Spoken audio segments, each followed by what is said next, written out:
관계가 끝나는 순간 표정 하나 바뀌지 않고 등을 돌리는 사람이 있다. 마치 애초에 아무 일도 없었다는 듯 연락을 끊고 기억을 정리한다. 남겨진 쪽에서는 이 장면이 잔인하게 느껴진다. 도대체 어떻게 사람이 이렇게까지 냉정해질 수 있는가? 이 유형의 사람은 관계를 감정으로 유지하지 않는다. 겉으로는 다정해 보일 수 있지만 내면에서는 철저히 계산한다. 이 관계가 나에게 어떤 의미를 가지는지, 어떤 손실과 이익을 남기는지, 그리고 언제까지 유지하는 것이 합리적인지를 끊임없이 점검한다. 이 사고방식의 뿌리에는 니체의 인간관이 깔려 있다.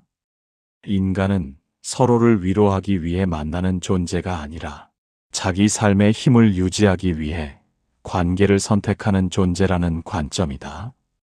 관계는 목적이 아니라 수단이며 자신을 약화시키는 순간 미련 없이 버려야 할 대상이 된다. 그래서 이들은 이별을 갑작스럽게 맞이하지 않는다. 겉으로는 평온하지만 이미 마음속에서는 여러 번 관계를 떠나봤다. 실망이 쌓일 때마다 감정을 정리했고 결정적인 계기가 오면 더 이상 감정에 흔들리지 않는다. 이미 끝낸 싸움을 다시 시작하지 않는 것이다. 이들이 차가워 보이는 이유는 공감 능력이 없어서가 아니다. 오히려 스스로의 감정을 지나치게 정확히 인식하기 때문이다.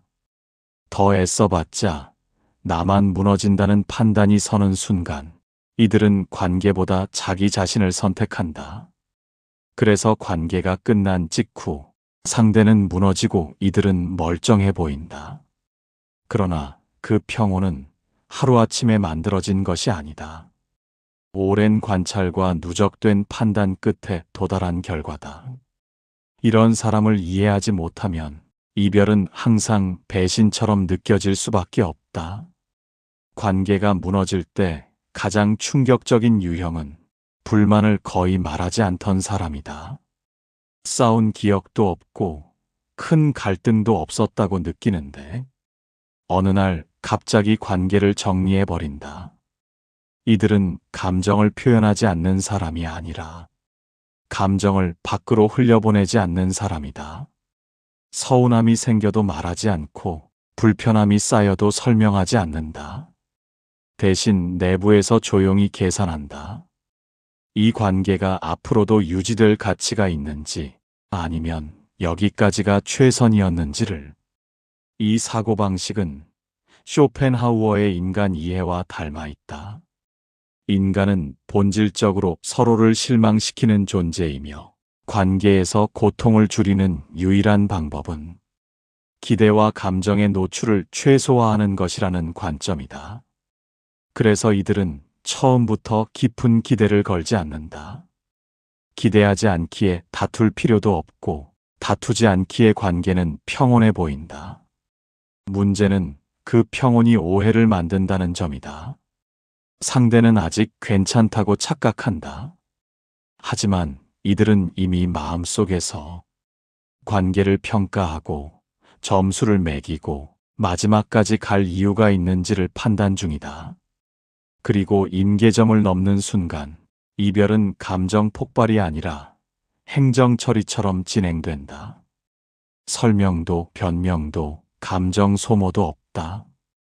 이미 내부적으로는 충분히 겪었기 때문이다. 그래서 이런 사람의 이별은 유난히 차갑다. 상대는 이제야 상황을 이해하지만 이들은 오래전에 결론에 도달해 있었다. 말이 없었던 것이 문제가 아니라 너무 오래 혼자서만 판단해 온 것이 문제였던 셈이다. 이 유형과의 관계에서 가장 위험한 착각은 이것이다. 아직 아무 말 없으니 괜찮다는 생각.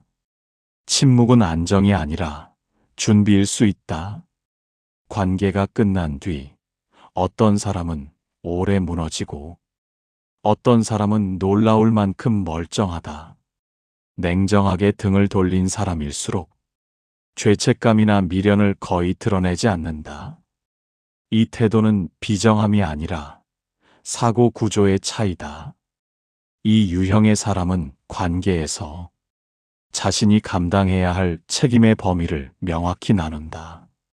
내가 할 수 있는 것과 내가 통제할 수 없는 것을 구분한다. 노력, 배려, 선택까지는 자신의 몫이지만 상대의 감정과 반응은 자신의 책임이 아니라고 본다. 이 인식은 에픽테토스의 사유와 맞닿아 있다. 인간을 괴롭히는 것은 사건 자체가 아니라 그 사건을 해석하는 방식이라는 관점. 그래서 이들은 이별 이후에도 최선을 다했는가라는 질문만 점검한다. 그 기준을 통과했다고 판단되면 더 이상 스스로를 괴롭히지 않는다. 상대가 얼마나 아파하는지는 도덕적으로는 안타까운 일이지만 자기 삶을 재단할 기준은 되지 않는다. 이 냉정함 때문에 주변에서는 이기적이라고 평가하지만 본인에게는 감정 낭비를 막는 생존 전략이다. 그래서 이들은 사과를 남발하지 않는다. 사과는 책임을 인정하는 행위인데 이미 책임을 다했다고 판단했기 때문이다. 다시 연락하지 않는 것도 같은 이유다. 관계를 끝냈다면 그 이후의 감정 교류는 서로에게 혼란만 남긴다고 본다. 이별 후 유독 평온해 보이는 사람을 보며 저 사람은 마음이 없었다고 단정하기 쉽다. 그러나 실제로는 감정을 다 소진한 뒤에 떠난 경우가 많다. 표현하지 않았을 뿐 내부에서는 이미 충분히 흔들리고 정리된 상태였던 것이다. 이 유형의 냉정함은 사랑이 얕아서가 아니라 자기 기준이 지나치게 분명해서 생긴다. 관계가 끝난 뒤 가장 많이 듣는 말이 있다. 저 사람은 원래 정이 없었다. 하지만 냉정하게 돌아선 사람을 이렇게 규정하는 것은 상황을 지나치게 단순화한 해석이다. 이 유형의 사람은 정이 없는 것이 아니다. 다만 관계에 과도한 기대를 걸지 않는다. 사람은 언제든 변할 수 있고 지금의 다정함이 오래 유지되지 않을 수 있다는 사실을 처음부터 계산에 넣는다. 그래서 감정에 깊이 빠지지 않고 항상 한 발 떨어진 거리에서 관계를 바라본다. 이 거리감은 에피쿠로스의 사고와 닮아 있다. 행복은 강렬한 만족이 아니라 고통이 최소화된 안정 상태에 가깝다는 관점. 이들은 큰 기쁨을 기대하지 않는 대신 큰 상처도 피하려 한다. 관계 역시 즐거움을 극대화하기보다는 고통을 통제하는 영역에 가깝다. 그래서 관계 초반에는 편안하다. 집착도 없고 요구도 많지 않다. 상대의 선택을 존중하는 것처럼 보인다. 하지만 이 편안함은 언제든 떠날 수 있다는 전제가 깔린 안정이다. 기대가 없기에 실망도 빠르다. 실망이 빠르기에 결단 역시 빠르다. 관계가 버틸 수 있는 한계를 넘었다고 판단하는 순간 이들은 더 이상 감정을 투입하지 않는다. 정으로 버티는 선택은 자기 자신을 소모시키는 행위라고 보기 때문이다. 그래서 이별의 순간 상대는 냉혈한을 만난 것처럼 느낀다. 그러나 그 냉정함은 사랑이 부족해서가 아니라 기대를 줄여온 시간의 결과다. 이런 사람과 관계를 맺을 때 가장 위험한 착각은 시간이 지나면 더 깊어질 것이라는 믿음이다. 이들은 깊어지기 전에 이미 안전선을 그어놓은 경우가 많다. 관계가 끝난 직후 연락을 차단하고 흔적을 지워버리는 사람이 있다. 어제까지 이어지던 대화가 하루아침에 사라지는 경험은 남겨진 쪽에 강한 혼란을 남긴다. 대부분은 이를 감정 폭발이나 미성숙으로 해석한다. 하지만 이 유형의 행동은 우발적이지 않다. 냉정하게 관계를 끝내는 사람은 자신의 감정이 다시 흔들릴 가능성을 가장 경계한다. 미련이 남는다는 것은 이미 끝냈다고 믿었던 판단이 다시 흔들릴 수 있다는 신호이기 때문이다. 그래서 이들은 감정을 정리하는 과정에서 가장 먼저 접점을 제거한다. 이 심리는 니콜로 마키아벨리의 현실주의와 맞닿아 있다.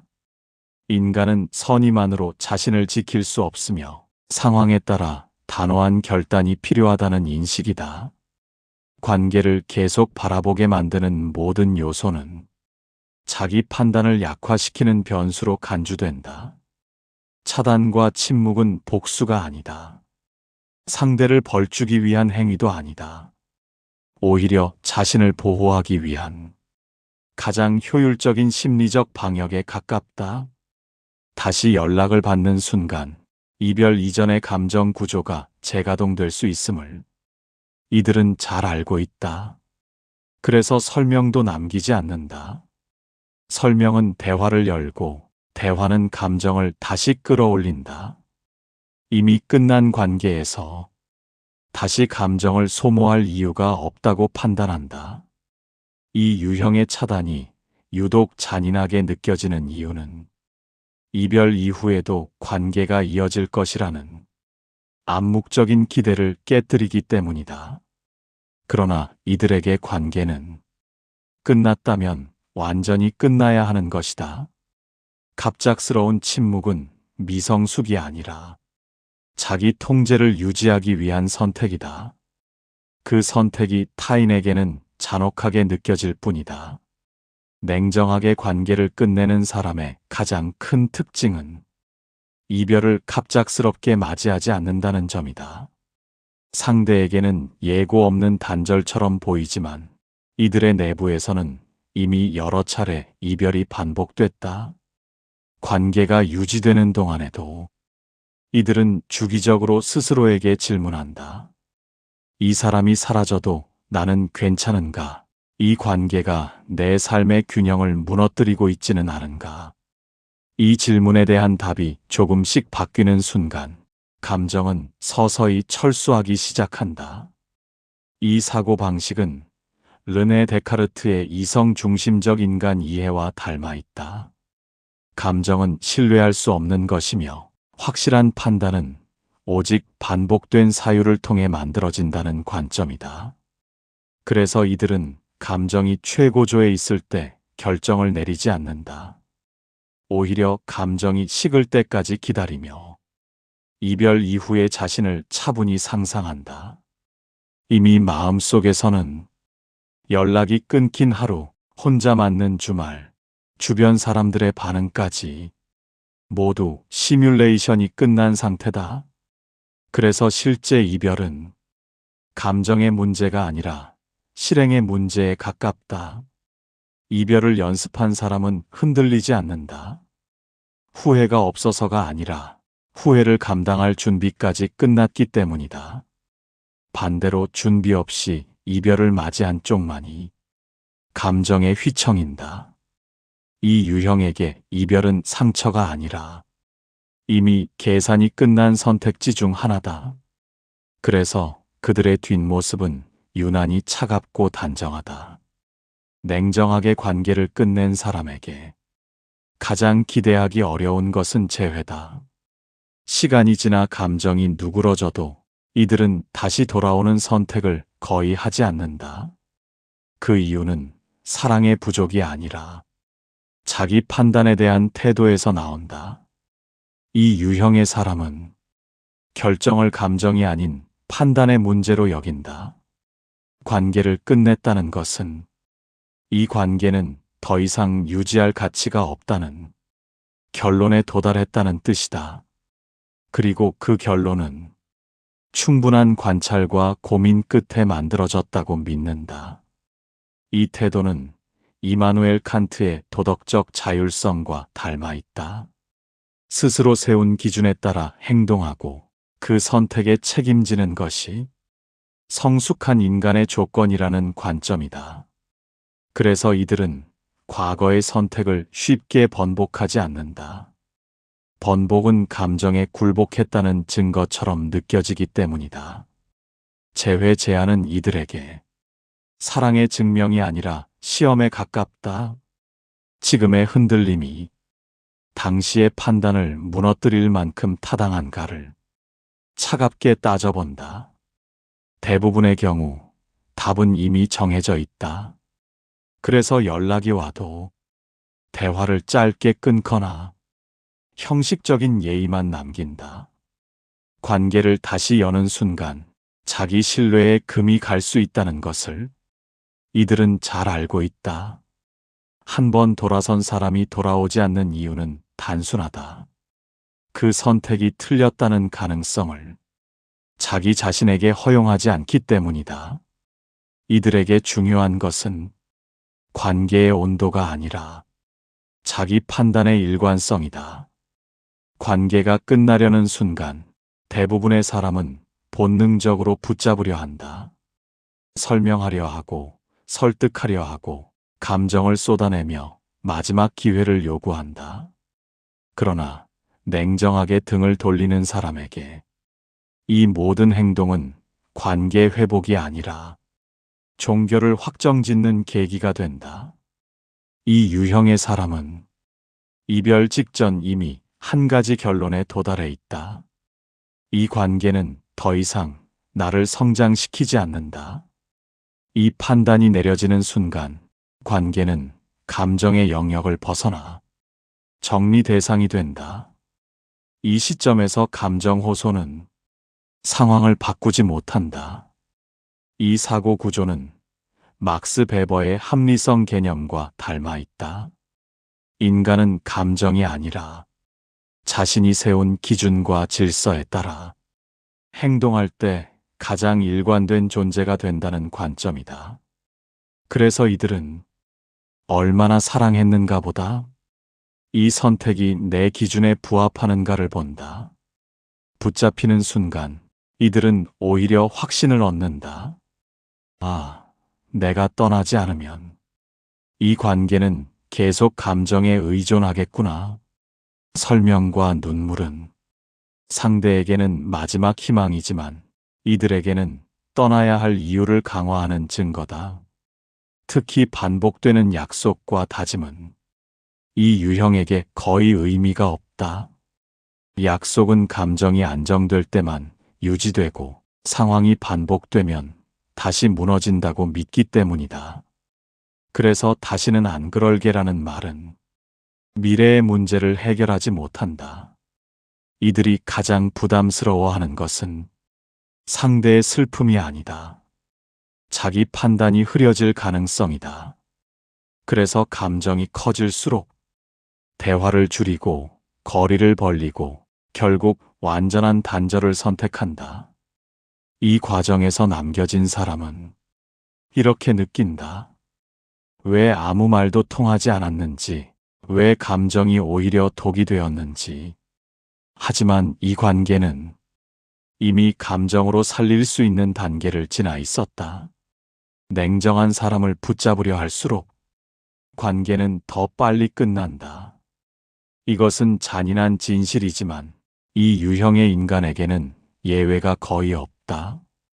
그들은 사랑보다 자기 기준이 무너지는 순간을 훨씬 더 두려워한다. 사람들은 흔히 생각한다. 냉정하게 관계를 끊는 사람은 혼자가 되는 것을 두려워하지 않는다고. 그래서 감정도 관계도 쉽게 버린다고. 하지만 이들의 진짜 두려움은 외로움이 아니다. 오히려 정반대에 가깝다. 이 유형의 사람은 혼자 있는 상태에 비교적 익숙하다. 관계가 없을 때의 정적, 혼자 판단하고 혼자 책임지는 삶을 이미 여러 번 경험했다. 그래서 이별 이후의 공허보다 관계 안에서 자신을 잃는 상황을 더 경계한다. 이 심리는 장폴 사르트르의 실존적 인간관과 맞닿아 있다. 인간은 관계 속에서도 끊임없이 선택해야 하는 존재이며 그 선택에 대한 책임은 누구에게도 대신 맡길 수 없다는 관점이다. 그래서 이들은 관계가 자신의 선택을 흐리게 만들기 시작하는 순간 그 관계를 위협으로 인식한다. 이들이 가장 두려워하는 것은 누군가에게 맞추느라 자기 판단을 미루게 되는 상태다. 싫은 것을 참게 되고 원하지 않는 방향으로 타협하며 결국 원래 나는 이런 사람이 아니었는데라는 자기 부정에 빠지는 순간을 경계한다. 그래서 이들은 관계가 깊어질수록 더 많은 거리를 유지하려 한다. 이 거리감은 사랑의 부족이 아니라 자기 정체성을 지키기 위한 완충장치다. 하지만 상대는 이 태도를 차가움이나 무관심으로 오해한다. 이별을 선택하는 순간에도 이들은 슬프지 않다고 말하지 않는다. 다만 그 슬픔을 감당하는 것이 자기 자신을 잃는 것보다는 훨씬 덜 위험하다고 판단한다. 외로움은 견딜 수 있지만 자기 신뢰가 무너지는 상태는 견딜 수 없다고 느끼기 때문이다. 그래서 이들은 혼자 남는 선택을 한다. 관계가 주는 위로보다 스스로에 대한 존중을 택한다. 이 선택이 차갑게 보일 뿐 그 내부에는 분명한 공포와 계산이 존재한다. 냉정한 사람이 두려워하는 것은 사람이 없는 삶이 아니라 자기 자신으로 살지 못하는 삶이다. 관계가 끝난 뒤 사람들은 흔히 한 가지 질문에 집착한다. 왜 그렇게까지 차갑게 떠났는지, 왜 설명도 없이 등을 돌렸는지, 무엇이 그렇게 결정적이었는지. 이 질문에 답을 얻으면 이별이 조금은 덜 아플 것이라 믿는다. 그러나 냉정하게 돌아선 사람을 완전히 이해하려는 시도 자체가 가장 큰 오해일 수 있다. 이 유형의 사람은 타인에게 이해받기 위해 행동하지 않는다. 설명은 관계를 유지하려는 사람이 하는 선택이지 관계를 끝낸 사람이 감당해야 할 의무가 아니라고 본다. 이 태도는 미셸 푸코의 인간 이해와 닮아 있다. 인간은 항상 투명하게 설명되는 존재가 아니며 행동의 이유는 당사자의 내부 질서 속에서만 완결된다는 관점이다. 그래서 이들은 자신의 선택을 타인의 납득으로 정당화하려 하지 않는다. 이해받지 않아도 괜찮다고 여긴다. 냉정하게 떠난 사람을 붙잡고 이유를 요구하면 할수록 남는 것은 상처와 자존감의 손실뿐이다. 그들은 이미 떠났고 떠났다는 사실 자체가 가장 정확한 답변이기 때문이다. 말로 설명되지 않았을 뿐 행동으로는 충분히 설명을 끝냈다. 이 유형과의 이별에서 가장 중요한 태도는 분석이 아니라 거리다. 왜 떠났는지를 파헤치려 할수록 상대의 세계관에 끌려 들어가게 된다. 그리고 그 세계관은 정으로 설득할 수 있는 구조가 아니다. 차갑게 돌아선 사람은 사랑을 부정한 것이 아니라 자기 기준을 끝까지 지킨 것이다. 그 기준이 옳았는지 틀렸는지는 외부에서 판정할 수 없다. 다만 분명한 것은 그 기준 안에서 그들은 일관되게 행동했다는 점이다. 그래서 이별의 마지막에서 해야 할 일은 이해가 아니다. 설명도 납득도 복귀조차 필요 없다. 그저 하나의 사실만 받아들이면 된다. 그 사람은 떠났고 그 선택은 이미 완결되었다는 사실. 냉정한 사람을 이해하려 애쓰는 순간 이별은 끝나지 않는다.